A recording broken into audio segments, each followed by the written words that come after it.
rin namin yan. Pero Kamag-anak. doon yan, doon sa property. Tingnan natin sir kung may paprovide kayong papeles. Saka natin pag-usapan. Diba? Pero pansamantala, habang inaayos sir yung mga dokumento nyo, hindi tayo pwede magpatayo kagad na magpatayo ng ganito nang wala tayong permiso. Kasi nagbabypass tayo ng mga legal procedures. Pwede po ba yun sir? Wala naman sir. Iprovide nyo muna, Yan nga yan. Wala nga yan. Walang gumagawa yan eh. Tinigil talaga yan sir.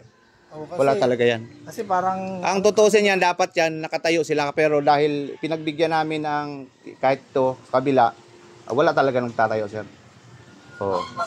Tahimik talaga yan. Kaya talaga nakatiwangwang na yan. Walang gumagawa yan sir.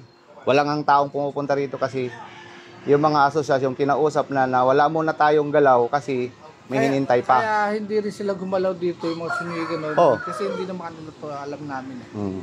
So kung sila ay kausap nyo, hindi ko masasabi na titingnan namin sa